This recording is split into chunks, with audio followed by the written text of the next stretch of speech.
Hello बच्चों, स्वागत है आपका हमारे YouTube चैनल निर्मला क्लासेज पर। अगर आप लेटेस्ट वीडियो देखना चाहते हैं तो सब्सक्राइब करें और बेल आइकन को दबाएं।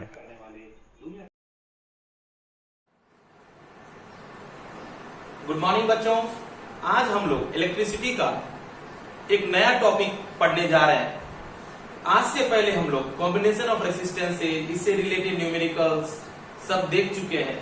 ओम्स लॉ के बारे में पढ़ चुके हैं, ओम्स एक्सपेरिमेंट के बारे में पढ़ चुके हैं और भी बहुत सारा करंट के बारे में, वोल्टेज के बारे में पढ़ चुके हैं। आज हम ये देखना चाह रहे हैं कि कोई भी वायर में जब करंट फ्लो करता है तो कभी कभी ऐसा सुनते हैं कि आसपास में कहीं करंट फ्लो करने के कारण शॉर्ट सर्किट हुआ, आग लग गया। ऐसा क्यों होता है? ठीक है। और कभी कभी सुनते हैं कि ये जो इलेक्ट्रिक वायर है ना, बहुत ज्यादा तेज गति से आग को फैलाता है। ऐसा क्यों होता है? दरअसल बात यह है कि जब कोई इलेक्ट्रिक करंट किसी वायर के थ्रू फ्लो करता है तो इलेक्ट्रिक करंट में होता क्या? Flow of electron. और जब इलेक्ट्रॉन फ्लो करता है ना, धीरे धीरे उसमें हीट जनरेट होता है। आधार पर मैं ये कह रहा हूं कि जब कोई करंट फ्लो करता है तो उस रेसिस्टेंस के होने के कारण उसमें हीट जनरेट होता है। और ये जो हीट जनरेट होता है जब ज्यादा मात्रा में होता है तब ये आग पकड़ लेता है। कब समझेंगे कि ज्यादा हो रहा है, कब समझेंगे कि कम हो रहा है? जैसे कि एक एग्जांपल लेते हैं। हम एसी को एक छोटे से जो सिंगल वायर जो होता है, छोटा सा 0.5 mm वायर से हम एसी चलाने जा रहे हैं।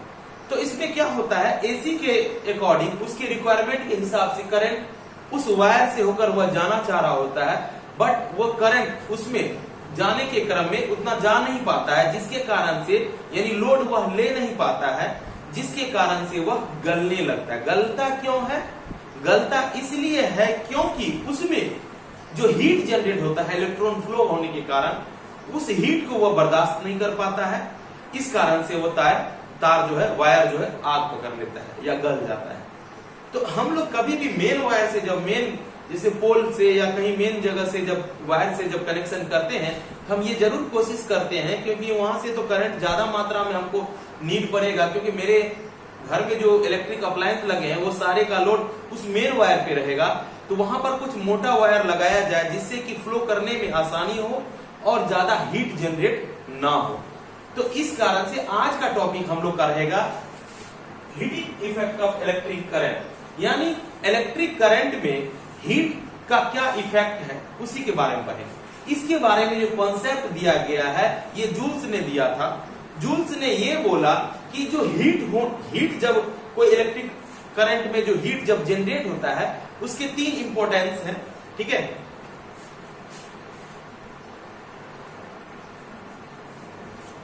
एक तो करंट जो होता है हीट का डायरेक्टली प्रोपोर्शनल होता है, वो भी करंट का जब स्क्वायर करते हैं तब होता है, वो मैं दिखाता हूं। उसके अलावा रेसिस्टेंस जो होता है हीट का डायरेक्टली प्रोपोर्शनल होता है, और टाइम भी, यानी कि जितना ज्यादा टाइम तक वो जाएगा उतना ज्यादा हीट होगा।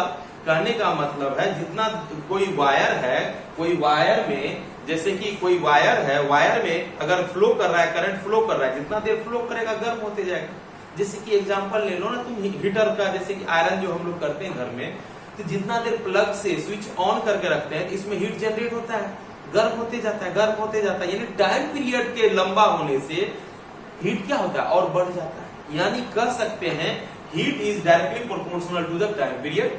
यानी अगर कहें, जूल्स ने ये बोला कि हीट जो है करंट का डायरेक्टली प्रोपोर्शनल है। हीट जो है करंट के साथ साथ रेसिस्टेंस के भी डायरेक्टली प्रोपोर्शनल है, और हीट जो है टाइम पीरियड यानी टाइम का भी डायरेक्टली प्रोपोर्शनल है। और इसी सब को हटाकर हम लोग ऐसे भी लिख सकते हैं I² RT। इस रिलेशन को ही हम लोग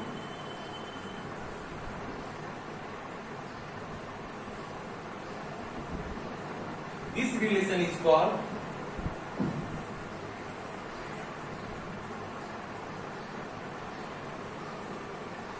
joules law of heating.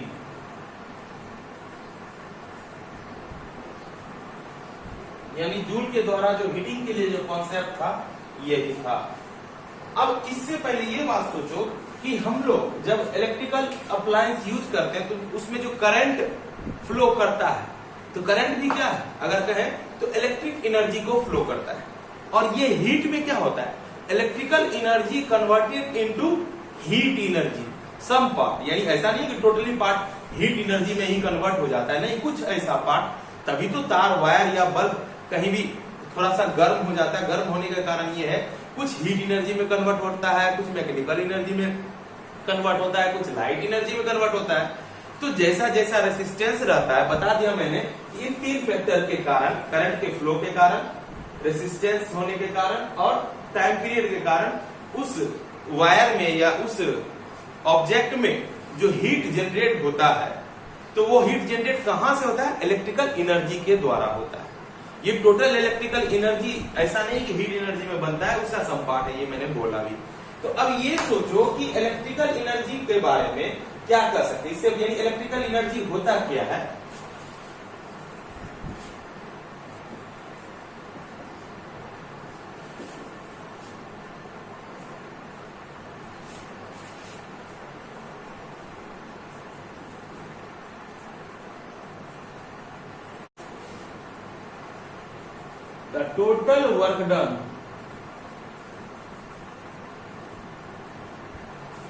The total work done by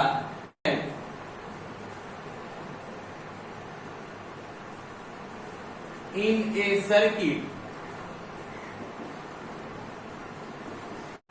is called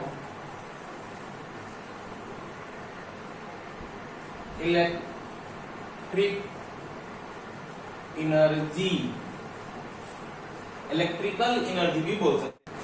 अच्छा ये बताओ कि हम लोग क्या क्या जानते हैं, आज से पहले हम लोग ये पढ़ चुके हैं I बराबर Q बाय T, तो इसको हम लिख क्या सकते हैं, Q बराबर IT, इक्वेशन 1, ठीक है। अब इससे पहले बताओ क्या पढ़े थे, V बराबर W by Q, work done upon charge, तो W इक्वल टू क्या हो गया, work done equal to V upon Q, V into Q। अब ये सोचो, put the value of equation 2 in equation, because Q की जगह पर हम लिख सकते हैं ना IT, देन क्या हो जाएगा, V इंटू Q की जगह IT, यानी वर्क डन क्या हो गया, VIT।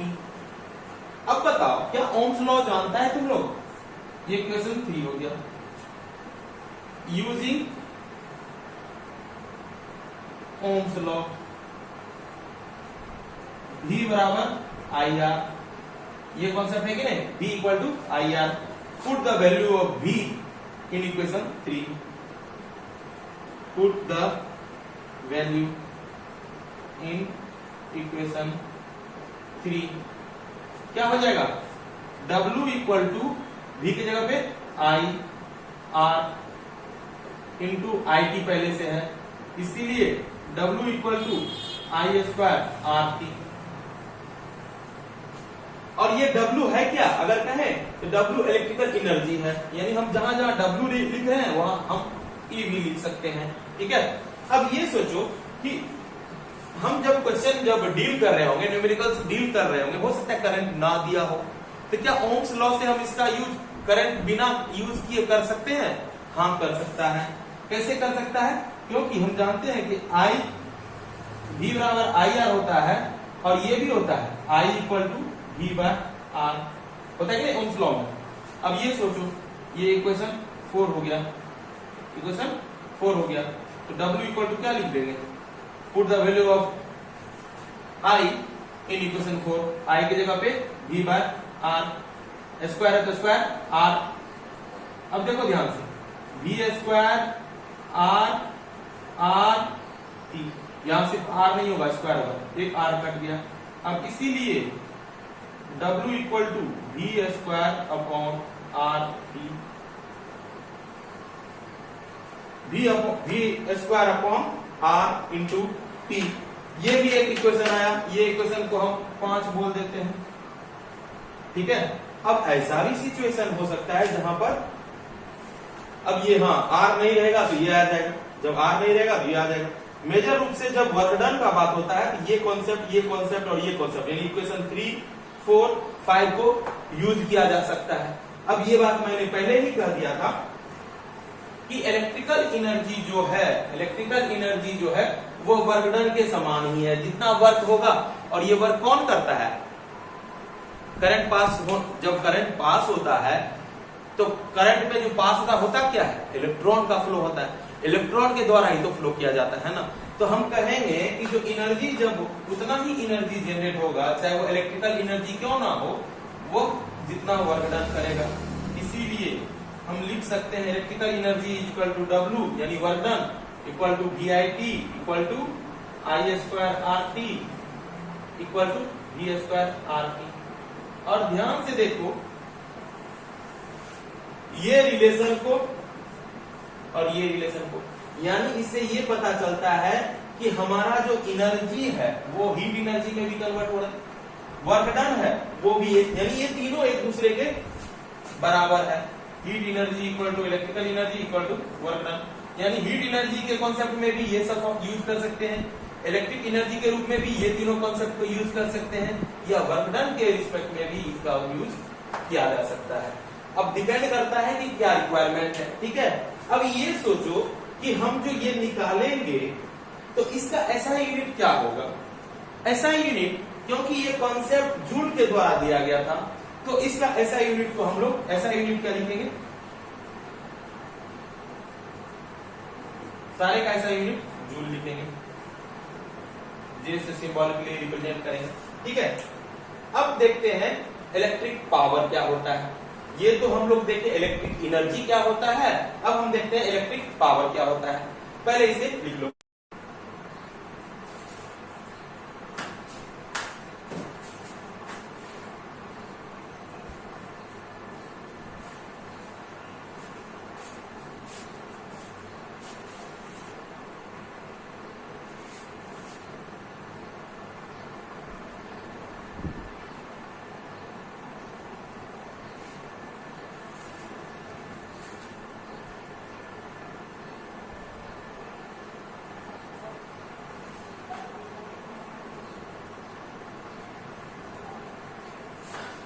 अब देखते हैं कि इलेक्ट्रिक पावर क्या होता है।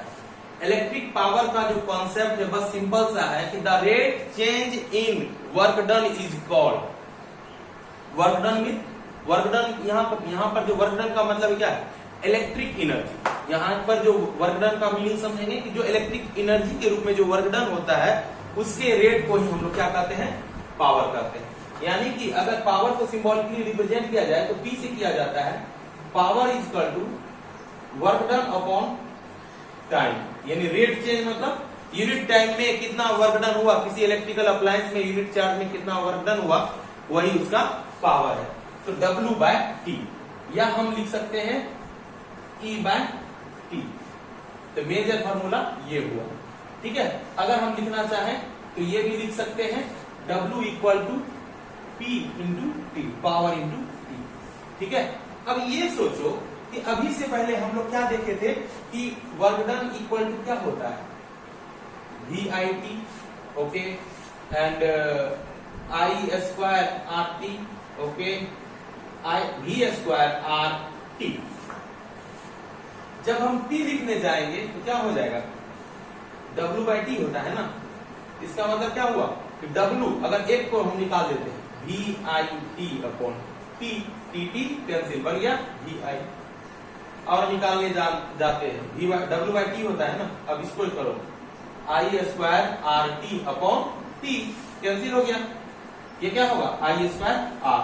अब तीसरा को करते हैं V² upon RT/T, TT cancel हो गया, ये क्या है? V²/R। इससे ये पता चला कि अब जो पावर होगा वो क्या होगा? VI या I²R या V²R के रूप में, और वर्क डन जो था ये था, या एनर्जी बोलो या हीटिंग इफेक्ट ऑफ हीट के लिए भी बोलो, ये सारे न्यूमेरिकल्स में हमें यूज होगा।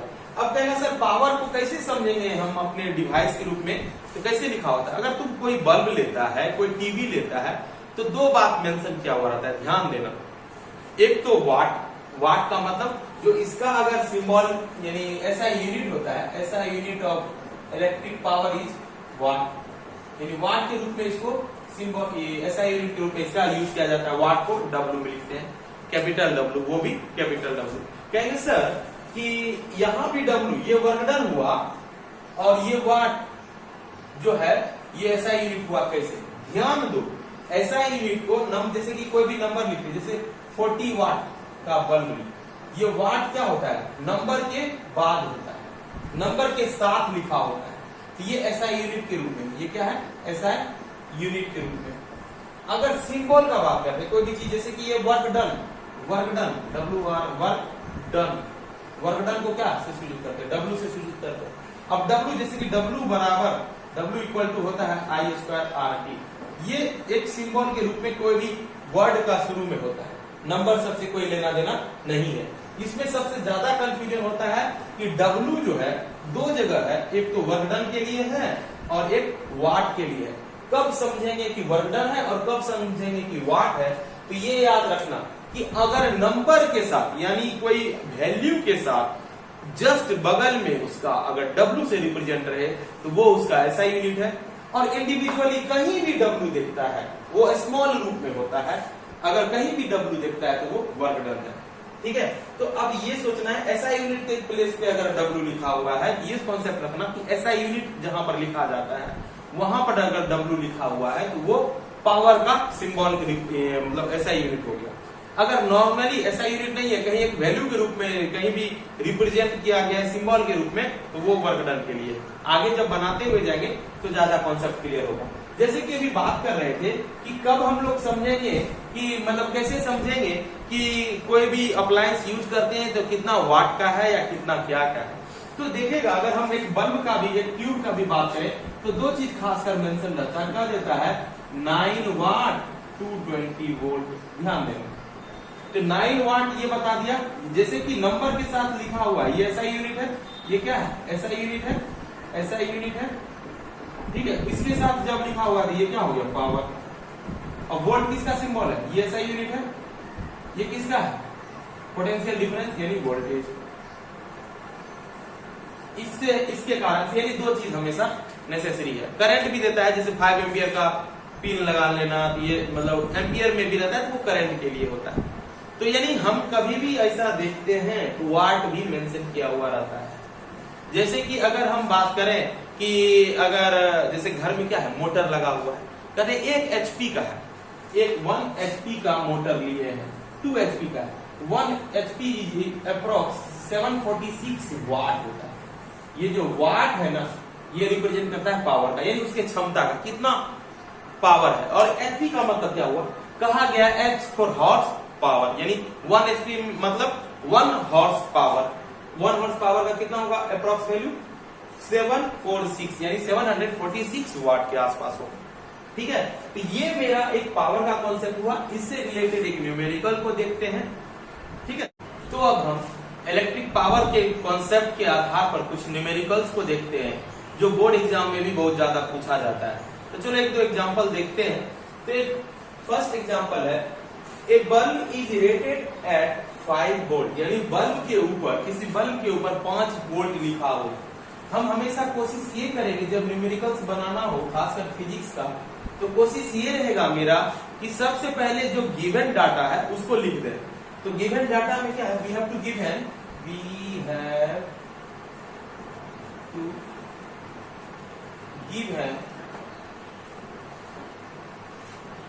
वोल्ट में है, यानी वोल्टेज दिया हुआ है, V से सूचित करते हैं 5 वोल्ट, एंड 100 मिली एम्पियर।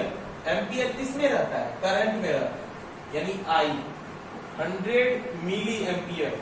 इससे पहले हम लोग डिस्कस कर चुके हैं, पहले भी बता चुके हैं, 1 milliampere is equal to 10 to the power -3 ampere, यानी मिली को जब हटाते हैं तो 10 टू द पावर -3 लिखते हैं। अब ये सोचो कि क्या हो जाएगा, 100 into 10 to the power -3 ampere. अगर इसको लिखें 100 अपॉन 1000 हो जाएगा। कैसे सर? क्योंकि ये 3 टाइम्स है ना, माइनस से तो नीचे आ जाएगा और 3 टाइम्स लिखेंगे, ये आ जाएगा I equal to 0.1, sorry meter थोड़ी होगा, एम्पियर होगा ना, एम्पियर। अब क्या कहता है, अब सोचो, फर्स्ट में कहता है निकालने फाइंड पावर, पावर निकालना है और दिया क्या क्या है, V और I दिया हुआ है। तो कॉन्सेप्ट हम बता चुके हैं, P इक्वल टू VI के द्वारा निकाल सकते हैं, I स्क्वायर R के द्वारा निकाल सकते हैं, V स्क्वायर R के द्वारा निकाल सकते हैं। इस दोनों की आवश्यकता नहीं है, इससे निकल जाएगा। तो P इक्वल टू क्या हो जाएगा, V इंटू I, V क्या है 5 वोल्ट, I क्या है 0.1, तो पावर क्या हो जाएगा 0.5 वाट। पावर का सिंबल ये ऐसा यूनिट वाट होता है। चलो अब क्या है, रेसिस्टेंस निकालना है।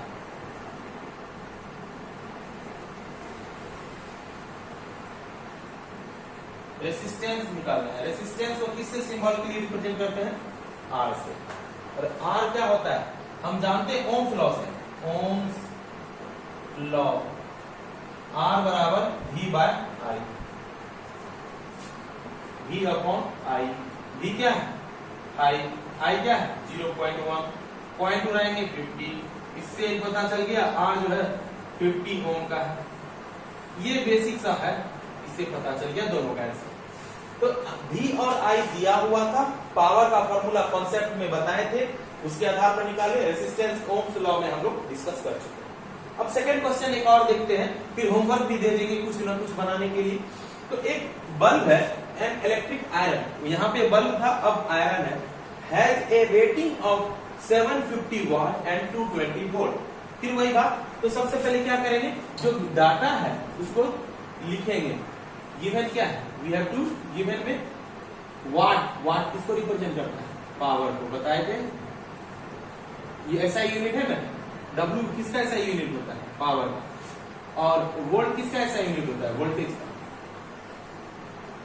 कैलकुलेट क्या करता है, कैलकुलेट करने के लिए करंट पासिंग थ्रू इट, यानी I फाइंड करने का है।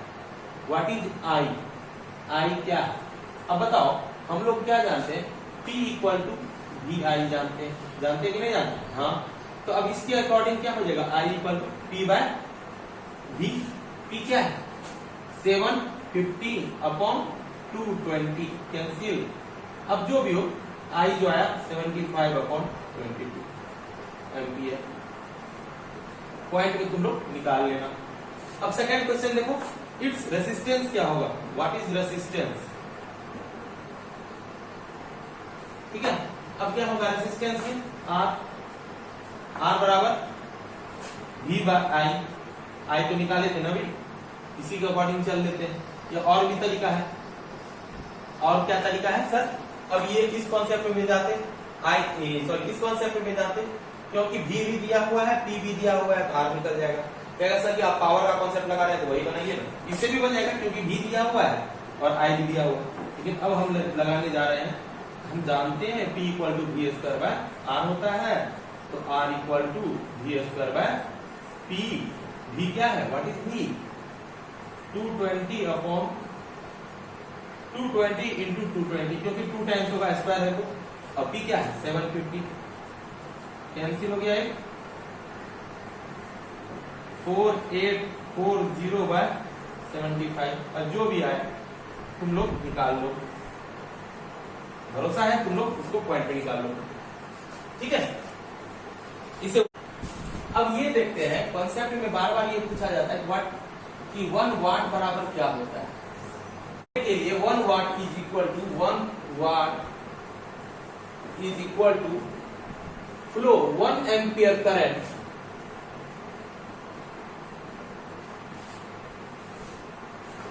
इन 1 वोल्ट पोटेंशियल डिफरेंस। तो यानी कि 1 एम्पियर करंट में 1 एम्पियर करंट फ्लो करता है जब अगर पोटेंशियल डिफरेंस उसके बीच 1 वोल्ट रहे, तब वो क्या कहलाता है, 1 वाट कहलाता है। इससे पहले हम लोग जानते हैं कि 1 एम्पियर को किसी सिंबल के लिए किससे करते हैं, वाट को करते हैं W से, एम्पियर को करते हैं A से, और वोल्ट को करते हैं V से। 1 एम्पियर के बराबर क्या होता है 1 coulomb per second and 1 volt बराबर होता है 1 जूल पर कूलम। ठीक है, तो अब एम्पियर की जगह क्या लिखेंगे 1 कूलम पर सेकेंड